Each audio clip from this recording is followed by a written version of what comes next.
फातिमा की रानी माँ, प्रभु यीशु की माँ, आसरा तू ही है माँ।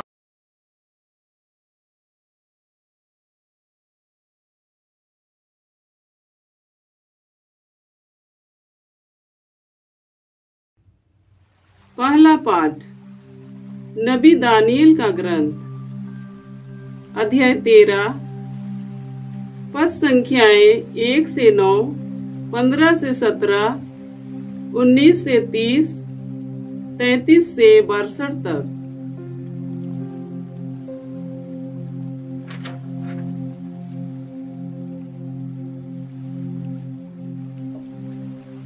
लोगों ने सुसन्ना को प्राणदंड की आज्ञा दी। इस पर सुसन्ना ने ऊंचे स्वर से पुकार कर कहा, हे शाश्वत पिता, तू सब रहस्य और भविष्य में होने वाली घटनाएं जानता है। तू जानता है कि इन्होंने मेरे विरुद्ध झूठी गवाही दी है। इन्होंने जिन बुरी बातों का अभियोग मुझ पर लगाया है, मैंने उनमें से एक भी नहीं किया। फिर भी मुझे मरना होगा। ईश्वर ने उसकी सुन ली। जब लोग उसे प्राणदंड के लिए ले जा रहे थे, तो ईश्वर ने दानियल नामक युवक में एक दिव्य प्रेरणा उत्पन्न की। वह पुकार कर कहने लगा, मैं इसके रक्त का दोषी नहीं हूँ। इस पर सब लोग उसकी ओर देखने लगे और बोले, तुम्हारे कहने का अभिप्राय क्या है? उसने उनमें खड़ा होकर कहा, हे इस्राएलियों, आप लोगों की बुद्धि कहाँ है, जो आप जांच और पूरी जानकारी के बिना इस्राएल की पुत्री को प्राणदंड देते हैं? आप न्यायालय लौट जाएं, क्योंकि इन्होंने इसके विरुद्ध झूठी गवाही दी है। इस पर लोग तुरंत लौट गए और नेताओं ने दानियल से कहा, आइए, हमारे बीच बैठिए और हमें अपनी बात बताइए, क्योंकि ईश्वर ने आपको नेताओं जैसा अधिकार प्रदान किया है। दानियल ने उनसे कहा, इन दोनों को एक दूसरे से अलग कर दीजिए और मैं इनसे पूछताछ करूंगा। जब दोनों को अलग कर दिया गया, तो दानियल ने एक को बुलाकर उससे कहा, अधर्म करते करते तेरे बाल पक गए हैं। अब तुझे अपने पुराने पापों का दंड मिलने वाला है। तू निर्दोषों को दंड देकर और दोषियों को निर्दोष ठहराकर अन्यायपूर्वक विचार किया करता था, जबकि प्रभु ने कहा है, तुम निर्दोष अधर्मी को प्राणदंड नहीं दोगे। अब यदि तूने इसे देखा, तो हमें बता कि तूने किस वृक्ष के नीचे दोनों को एक साथ देखा। उसने उत्तर दिया, बाबुल के नीचे। दानियल ने कहा, इतना बड़ा झूठ बोलकर तूने अपना सिर गंवा दिया है। ईश्वर के दूत को ईश्वर से यह आदेश मिल चुका है कि वह तुझे 2 टुकड़े कर दे। दानियल ने उसे ले जाने की आज्ञा देकर दूसरे को बुला भेजा और उससे कहा, तू यूदा का नहीं, कनान की संतान है। सौंदर्य ने तुझे पथ भ्रष्ट किया और वासना ने तेरा हृदय दूषित कर दिया है। तुम लोग इस्राएल की पुत्रियों के साथ इस प्रकार का व्यवहार करते थे और वे डर के मारे तुम्हारा अनुरोध स्वीकार करती थी। किंतु यह यूदा की पुत्री है जो तुम्हारे अधर्म के सामने नहीं झुकी है। तो मुझे बता, तूने किस वृक्ष के नीचे दोनों को एक साथ देखा? उसने उत्तर दिया, बलूत के नीचे। इस पर दानियल ने कहा, तूने भी इतना बड़ा झूठ बोलकर अपना जीवन गंवा दिया है। ईश्वर का दूत हाथ में तलवार लिए प्रतीक्षा कर रहा है। वह तुझे 2 टुकड़े कर देगा और तुम दोनों का सर्वनाश करेगा। तब समस्त सभा ऊंचे स्वर से जयकार करते हुए ईश्वर की स्तुति करने लगी, जो अपने पर भरोसा रखने वालों की रक्षा करता है। दानियल ने उनके अपने शब्दों द्वारा दोनों नेताओं की गवाही असत्य प्रमाणित की थी, इसलिए लोग उन पर टूट पड़े और उन्होंने मूसा की संहिता के अनुसार उन दुष्टों को वह दंड दिया जिसे वे अपने पड़ोसी को दिलाना चाहते थे, और लोगों ने दोनों का वध कर डाला। प्रभु की वाणी। ईश्वर को धन्यवाद। अनुवाक्य। चाहे अंधेरी घाटी होकर जाना ही क्यों ना पड़े, चाहे अंधेरी घाटी होकर जाना ही क्यों ना पड़े, मुझे किसी अनिष्ट की आशंका नहीं, क्योंकि तू मेरे साथ रहता है। मुझे किसी अनिष्ट की आशंका नहीं, क्योंकि तू मेरे साथ रहता है। प्रभु मेरा चरवाहा है, मुझे किसी बात की कमी नहीं। वह मुझे हरे मैदानों में चराता है। वह मुझे विश्राम के लिए जल के निकट ले जाकर मुझ में नवजीवन का संचार करता है। अनुवाक्य। चाहे अंधेरी घाटी होकर जाना ही क्यों ना पड़े, चाहे अंधेरी घाटी होकर जाना ही क्यों ना पड़े, मुझे किसी अनिष्ट की आशंका नहीं, क्योंकि तू मेरे साथ रहता है। मुझे किसी अनिष्ट की आशंका नहीं, क्योंकि तू मेरे साथ रहता है। वह अपने नाम का सच्चा है, वह मुझे धर्म मार्ग पर ले चलता है। चाहे अंधेरी घाटी होकर जाना ही क्यों ना पड़े, मुझे किसी अनिष्ट की आशंका नहीं, क्योंकि तू मेरे साथ रहता है। तेरी लाठी, तेरे डंडे पर मुझे भरोसा है। अनुवाक्य। चाहे अंधेरी घाटी होकर जाना ही क्यों ना पड़े, चाहे अंधेरी घाटी होकर जाना ही क्यों ना पड़े, मुझे किसी अनिष्ट की आशंका नहीं, क्योंकि तू मेरे साथ रहता है। मुझे किसी अनिष्ट की आशंका नहीं, क्योंकि तू मेरे साथ रहता है। तू मेरे शत्रुओं के देखते देखते मेरे लिए खाने की मेज सजाता है। तू मेरे सिर पर तेल का विलेपन करता है। तू मेरा प्याला लबालब भर देता है। अनुवाक्य।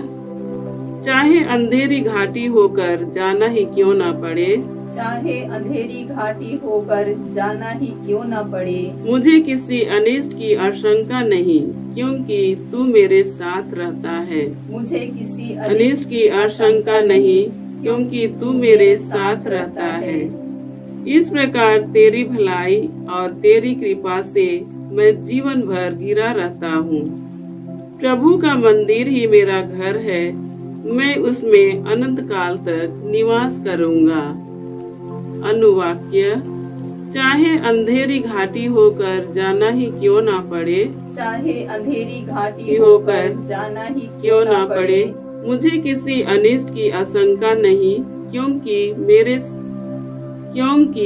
मेरे साथ रहता है। मुझे किसी अनिष्ट की आशंका नहीं, क्योंकि तू मेरे साथ रहता है।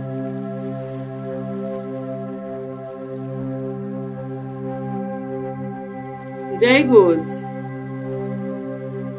प्रभु कहता है, मैं पापी की मृत्यु से नहीं, बल्कि इससे प्रसन्न हूँ कि वह पश्चाताप करे और अनंत जीवन प्राप्त करे।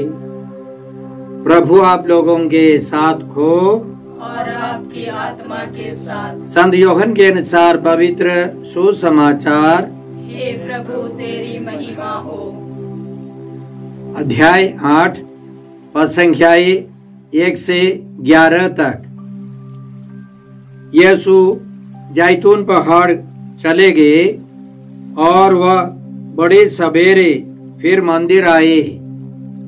सारी जनता उनके पास इकट्ठी हो गई थी और वह बैठकर लोगों को शिक्षा दे रहे थे। उस समय शास्त्री और फरीसी व्यभिचार में पकड़ी गई एक स्त्री को ले आए और उसे बीच में खड़ा कर उन्होंने यीशु से कहा, गुरुवर, यह स्त्री व्यभिचार करते हुए पकड़ी गई है। संहिता में मूसा ने हमें ऐसी स्त्रियों को पत्थरों से मार डालने का आदेश दिया है। आप इसके विषय में क्या कहते हैं? उन्होंने यीशु की परीक्षा लेते हुए यह कहा, जिससे उन्हें उन पर दोष लगाने का कोई आधार मिल जाए। यीशु झुककर उंगली से भूमि पर लिखते रहे। जब वे उनसे उत्तर देने के लिए आग्रह करते रहे तो यीशु ने सिर उठाकर उनसे कहा, तुम में से जो निष्पाप हो वही सबसे पहले इसे पत्थर मारे। और वह फिर झुककर भूमि पर लिखने लगे। यह सुनकर बड़ों से लेकर छोटों तक सबके सब एक एक करके खिसक गए। यीशु अकेले रह गए और वह स्त्री बीच में खड़ी रही। तब यीशु ने सिर उठाकर उससे कहा, नारी, वे लोग कहाँ है? क्या एक ने भी तुम्हें दंड नहीं दिया? उसने उत्तर दिया, महोदय, एक ने भी नहीं। इस पर यीशु ने उससे कहा, मैं भी तुम्हें दंड नहीं दूंगा। जाओ और अब से फिर पाप नहीं करना। प्रभु का सुसमाचार। हे क्रिस्त तेरी स्तुति जय यीशु क्रिस्त में। प्रिय भाई और बहनों, आज का पहला पाठ दानियल के ग्रंथ से है, अध्याय 13 से। यह एक लंबी घटना है। इसमें हमने सुना कि सुसन्ना एक पवित्र महिला थी और उसको बहुत दुख सहना पड़ा, लेकिन प्रभु ने उसकी रक्षा की। इसकी शुरुआत में हमने सुना यहोयाकीम नामक व्यक्ति बाबुल का निवासी था। उसका विवाह हिल्किया की पुत्री सुसन्ना से हुआ था। वह अत्यंत सुंदर और प्रभुभक्त थी, क्योंकि उसके माता पिता धार्मिक थे और उन्होंने अपनी पुत्री को मूसा की संहिता के अनुसार पढ़ाया लिखाया था। उस समय उनके बीच दो न्यायकर्ता थे। वे पवित्र नहीं थे, ईमानदार नहीं थे। उनके बारे में ईश्वर का कहना था, बाबुल में अधर्म उन नेताओं से प्रारंभ हुआ जो न्यायकर्ता थे और जनता का शासन करने का ढोंग रचते थे। वे ढोंग रचते थे, ईमानदार नहीं थे। वे सुसन्ना का बलात्कार करना चाहते थे, लेकिन सुसन्ना उसके लिए तैयार नहीं थी। इसलिए उन्होंने उस पर गलत आरोपण लगाया। उल्टा उन्होंने पंचायत में, सभा में लोगों के सामने दोष लगाया। सुसन्ना एक युवक के साथ व्यभिचार कर रही थी। उन्होंने उसे पकड़ लिया था और इसलिए लोगों ने उसे प्राण दंड की आज्ञा दी। आगे हम लोग पढ़ते हैं, सुसन्ना ने ऊंचे स्वर से पुकार कर कहा, हे शाश्वत ईश्वर, तू सब रहस्य और भविष्य में होने वाली घटनाएं जानता है। तू जानता है कि इन्होंने मेरे विरुद्ध झूठी गवाही दी है। इन्होंने जिन बुरी बातों का अभियोग मुझ पर लगाया है, मैंने उनमें से एक भी नहीं किया, फिर भी मुझे मरना होगा। ईश्वर ने उसकी सुन ली। जब लोग उसे प्राणदंड के लिए ले जा रहे थे, तो ईश्वर ने दानियल नामक युवक में एक दिव्य प्रेरणा उत्पन्न की। वह पुकार कर कहने लगा, मैं इसके रक्त का दोषी नहीं हूं। इस पर सब लोग उसकी ओर देखने लगे और बोले, तुम्हारे कहने का अभिप्राय क्या है? उसने उनमें खड़ा होकर कहा, कि इस्राएलियों, आप लोगों की बुद्धि कहाँ है, जो आप जांच और पूरी जानकारी के बिना इस्राएल की पुत्री को प्राणदंड देते हैं। तब उन्होंने उस सभा में बुलाकर दानियल को बैठाया। दानियल ने उन दोनों से पूछताछ की। पहले से पूछा, किस पेड़ के नीचे उनको तुमने देखा? और उसने कहा, बाबुल के पेड़ से। दूसरे ने कहा, बलूत के पेड़ से। तो लोगों को समझ में आया वे झूठे हैं और उनको मूसा के नियम के अनुसार प्राणदंड मिला। वे मारे गए। भाई और बहनों, इस घटना से हम बहुत कुछ सीख सकते हैं। सबसे पहले माता पिता का कर्तव्य है अपने बच्चों को जन्म देने के अलावा उनको सही प्रशिक्षण देना है। हमारे जीवन का लक्ष्य समझाना है। ईश्वर की ओर अपने बच्चों को अभिमुख करना है। सुसन्ना के माता पिता से हमें सीखना है कि माता पिता की भूमिका बहुत बड़ी है। वे अपने बच्चों को सच्चे ईश्वर में गहरे विश्वास में बढ़ाना है, तभी आने वाली पीढ़ी और अच्छी होगी। हम सुसन्ना से क्या सीखते हैं? सुसन्ना एक पवित्र ईमानदार महिला थी और उसने मृत्यु दंड स्वीकार करने के लिए तैयार होकर ईश्वर से प्रार्थना की। वे पाप करना बिल्कुल नहीं चाहती थी, इसलिए ईश्वर ने उसकी रक्षा की। और हम लोग बाइबल में पढ़ते हैं, स्तोत्र 91 में ईश्वर का वादा है, वह मेरा भक्त है इसलिए मैं उसका उद्धार करूंगा। वह मेरा नाम जानता है इसलिए मैं उसकी रक्षा करूंगा। यदि वह मेरी दुहाई देगा तो मैं उसकी सुनूंगा।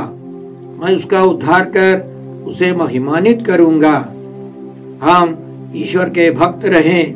हमको दुख सहना पड़ेगा, फिर भी ईश्वर हमारी रक्षा करेंगे। हमारी मुक्ति के लिए ईश्वर प्रबंध करेगा। हम ईश्वर पर भरोसा रखें। इसलिए आज के भजन अनुवाक्य में हम कहते हैं, दाऊद का भजन है, चाहे अंधेरी घाटी होकर जाना ही क्यों ना पड़े, मुझे किसी अनिष्ट की आशंका नहीं, क्योंकि तू मेरे साथ रहता है। दाऊद का कहना है, प्रभु मेरा चरवाहा है, मुझे किसी बात की कमी नहीं। वह मुझे हरे मैदानों में चराता है। वह मुझे विश्राम के लिए जल के निकट ले जाकर मुझ में नवजीवन का संचार करता है। प्रभु हमारा ईश्वर हमारी रक्षा करेगा। बहुत सारे लोगों की बातों पर नहीं, हमें ईश्वर की प्रेरणा के अनुसार जीवन बिताना है। ईश्वर की प्रेरणा के अनुसार हमें न्याय करना है।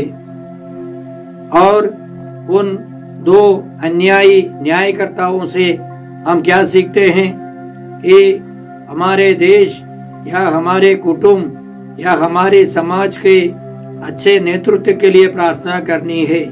अधिकांश परिवार, समाज या देश चौपट हो जाते हैं क्योंकि सही नेतृत्व नहीं है। जब हमारे नेतागण बेईमान है, सच्चे नहीं है, अधर्म करते हैं, तो हमारा देश या समाज चौपट हो जाता है। साथ साथ हमें प्रार्थना करनी चाहिए, प्रतिदिन प्रार्थना करनी चाहिए कि हमारे देश में अच्छे अच्छे नेता हो, हमारे परिवारों से, हमारे प्रियजनों से ईश्वर अच्छे नेताओं को तैयार करे, राष्ट्र नेताओं को, धर्म के नेताओं को तैयार करे, ताकि हमारा भविष्य उज्जवल हो जाए। विधि विवरण ग्रंथ अध्याय 1 पद संख्या 16 से हम लोग इस प्रकार पढ़ते हैं। मूसा की बात, मैंने तुम्हारे न्यायाधीशों को आदेश दिया कि वे तुम्हारे भाइयों के दोनों पक्षों की बातें सुनकर उनका न्याय पूर्वक निर्णय करे, चाहे मामला 2 इस्राएलियों का हो, चाहे एक स्वदेशी हो और दूसरा विदेशी। न्याय करते समय किसी का पक्ष मत लो। छोटे बड़े सबके मामले समान भाव से सुनो, किसी से नहीं डरो, क्योंकि न्याय ईश्वर का है। हर परिस्थिति में हम किसी का न्याय नहीं करें। जब न्याय करना ही हो, दोनों पक्षों की बातें सुनकर हम फैसला करें। प्रतिदिन हमें दूसरों से मिलना है, दूसरों के साथ काम करना है। हम किसी का पक्ष ना ले, हम निष्पक्ष होकर ईमानदारी से जीवन बिताए। उसके लिए हमें पवित्र आत्मा की प्रेरणा चाहिए। हम इन सारे वरदानों के लिए, कृपाओं के लिए प्रार्थना करते हैं। आज के सुसमाचार में हमने सुना कि प्रभु यीशु यरूशलेम मंदिर में बैठकर शिक्षा दे रहे थे। उस समय शास्त्री और फरीसी व्यभिचार में पकड़ी गई एक महिला को यीशु के सामने लेके आए और उन्होंने यीशु से पूछा कि संहिता के अनुसार उसको पत्थरों से मार डालना है, आप क्या कहते हैं इसके विषय में। हम पढ़ते हैं कि प्रभु यीशु उस समय भूमि पर लिखते रहे। कई बाइबल पंडितों के अनुसार यिर्मयाह नबी के ग्रंथ अध्याय 17 पद संख्या 13 में जो लिखा है यीशु ने पूरा किया है। यह इस प्रकार है, प्रभु इस्राएल की आशा, उन सबको निराश होना पड़ेगा जो तुझे त्याग देते हैं, जो तुझसे मुंह मोड़ लेते हैं। उनके नाम धूल में लिखे हुए हैं, क्योंकि वे प्रभु का जीवंत जल के स्रोत का त्याग करते हैं। उनका नाम यीशु लिख रहे थे। यह भविष्यवाणी यीशु पूरी करने के लिए आए हैं। याद रखें, यदि यीशु बोले उन सबों को इसे पत्थर मारो, तो वे कहेंगे यीशु झूठे हैं। जाके उसके घर में यीशु ने घोषणा की थी, जो खो गया था मानव पुत्र उसी को खोजने और बचाने आया है। प्रभु ने यह भी घोषणा की थी, मैं स्वभाव से नम्र और विनीत हूँ। तो यीशु झूठे साबित होंगे। यदि यीशु कहते हैं उनसे कि इस महिला को मत मारो, तो वे कहेंगे ये मूसा के नियमों का पालन नहीं करते। दोनों पक्ष में यीशु पकड़े जाएंगे। और प्रभु यीशु ने अंतिम में सिर उठाकर उनसे कहा, जो तुम में से निष्पाप हो वह पहले सबसे पहले से पत्थर मारे। वे सब के सब चले गए। और प्रभु ने उस महिला से कहा, मैं भी तुम्हें दंड नहीं दूंगा, जाओ अब से फिर पाप नहीं करना। प्रभु यीशु पापियों को बचाने आए हैं। उन महापापियों को यीशु समझते हैं, जो फरीसी और शास्त्री और जो समुदाय में जो थे, वे सब एक पक्षीय होकर अन्याय तरीके से उस महिला को मार डालना चाहते थे, क्योंकि उसके साथ जो पुरुष था उसको भी प्रस्तुत करना था। इसके अलावा न्याय करना है, मूसा के नियमों का पालन करना है, दोनों पक्ष से सुनना है, तभी फैसला होना है। एक पक्षी होकर न्याय नहीं होता है। साथ साथ हम याद रखें, यीशु यह दिखाना चाहते हैं कि ईश्वर ने अपने बारे में जो बताया वो सब सही है। उदाहरण के लिए मूसा को ईश्वर ने बताया था। निर्गमन ग्रंथ अध्याय 34 पर संख्याएं 6 और 7 में हम लोग इस प्रकार पढ़ते हैं। ईश्वर अपने बारे में कहता है, प्रभु प्रभु एक करुणामय तथा कृपालु ईश्वर है। वह देर से क्रोध करता और अनुकंपा तथा सत्य प्रतिज्ञता का धनी है। वह 1000 पीढ़ियों तक अपनी कृपा बनाए रखता और बुराई, अपराध और पाप क्षमा करता है। नबी यिर्मयाह के द्वारा ईश्वर कहता है, मैं उन्हें क्षमा करूंगा, उनके पापों को याद भी नहीं रखूंगा। प्रभु यीशु करुणामय ईश्वर है।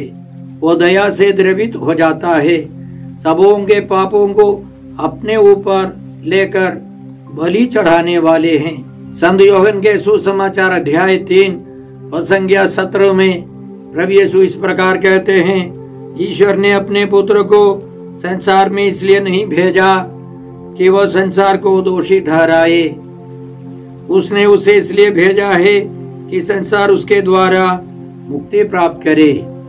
प्रभु यीशु हम सबों को बचाने के लिए आए हैं। पापी हो या पवित्र व्यक्ति हो, सबों को यीशु प्यार करते हैं। ईश्वर का प्रेम सबों के लिए है। वह धर्मी और अधर्मी दोनों पर पानी बरसाता है, दोनों पर सूर्य उगाता है। यीशु हम सबों को प्यार करते हैं, सबों को बचाना चाहते हैं। साथ साथ हम याद रखें, समाज के सबसे तिरस्कृत वर्गों में आता है महिलाएं।